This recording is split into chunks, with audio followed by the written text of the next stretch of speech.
जय श्री राम, नमस्कार, सत श्री अकाल, आदाब। स्वागत है आप तमाम दर्शकों का।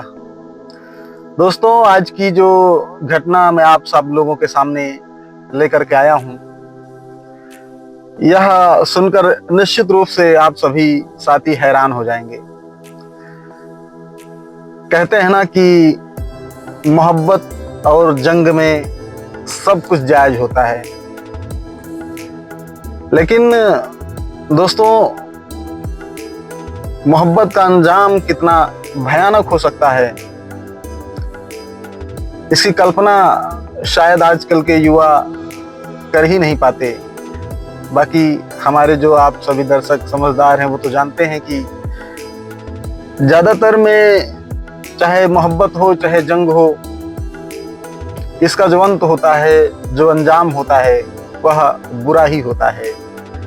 लोगों को भारी भरकम जोखिम और नुकसान भी उठाना पड़ता है। आज की कहानी कुछ इसी से संबंधित। बिजनौर के नजीबाबाद में हाईवे पर 21 दिसंबर को एक शव बरामद हुआ।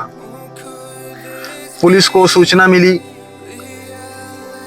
पुलिस पहुंची और शिनाख्त की कोशिश की गई पुलिस के द्वारा। मृतक की शिनाख्त समीर के रूप में हुई। दोस्तों, समीर के पिता ने, जिनका नाम दिलशाद है, उन्होंने बताया कि मेरे बेटे की शायद हत्या हुई है, लेकिन हादसा दिखाने के लिए शव को सड़क पर फेंका गया है। पुलिस ने लाश को शिनाख्त कराकर उसे पोस्टमार्टम के लिए भेज दिया। पोस्टमार्टम रिपोर्ट आने के बाद हत्या की बात पता चली। पोस्टमार्टम रिपोर्ट से साबित हुआ कि इस व्यक्ति की हत्या हुई है। फिर पुलिसिया जांच शुरू हुई तो कहानी का पता चला। एक ऐसी कहानी जिसने सबको हैरान कर दिया। समीर जो मृतक था, मकतूल, वह अपने चचेरी बहन का दीवाना था। वह किसी भी शर्त पर अपनी चचेरी बहन से संबंध बनाना चाहता था, निकाह करना चाहता था दोस्तों। लेकिन उसके चाचा रफीक नाराज थे। कई बार उन्होंने थाने में इसकी शिकायत भी करी और समीर को जेल भी हुई, लेकिन फिर भी वह माना नहीं।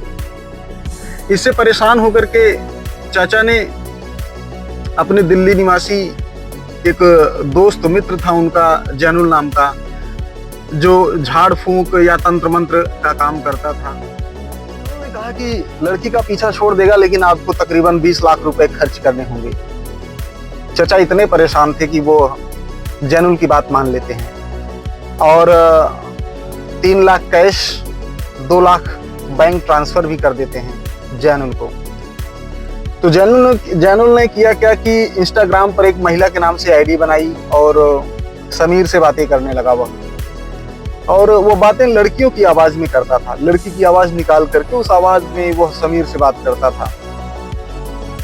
समीर को उसने उलझाने की कोशिश की, लेकिन समीर लड़की के पीछे पड़ा रहा। फिर जैनुल ने तंत्र क्रिया का सहारा लिया। जैनुल का एक साथी अरशद था जो तंत्र विद्याएं करता था। तो अरशद के माध्यम से, अरशद के सहयोग से उन्होंने तंत्र क्रिया के माध्यम से समीर का ब्रेन वॉश करने की कोशिश की, लेकिन फिर भी समीर नहीं माना। तो वह लड़की के पीछे ही पड़ा रहा। जब जैनुल को लगा कि कोई विद्या काम नहीं कर रही है, कोई आइडिया हमारा काम नहीं कर रहा है, तो उसने एक योजना बनाई। 20 दिसंबर को उसने समीर को नजीबाबाद बुलाया, लड़की की आवाज में बात करके कि नजीबाबाद आइए, आज मिलते हैं हम।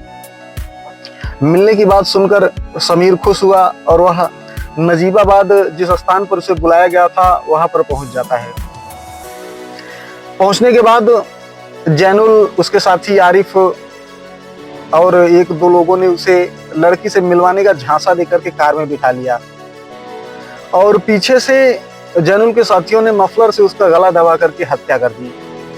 हत्या करने के बाद लाश को हाईवे पर फेंक दिया। तो दोस्तों ये थी पूरी कहानी। कहानी कैसी लगी कमेंट के माध्यम से जरूर बताइएगा। और हाँ, याद जरूर रखिएगा, जंग का तो ठीक है, लेकिन मोहब्बत का अंजाम अगर बुरा होता है उसमें कुछ मिलता नहीं दोस्तों बाद में, है ना। जंग में तो कुछ उसमें भी नहीं मिलता, लेकिन जरूर इस बात को याद रखे रहिएगा और हमेशा हर कदम सोच समझ करके उठाया जाए तो ज़्यादा बेहतर होगा। जय श्री राम, नमस्कार।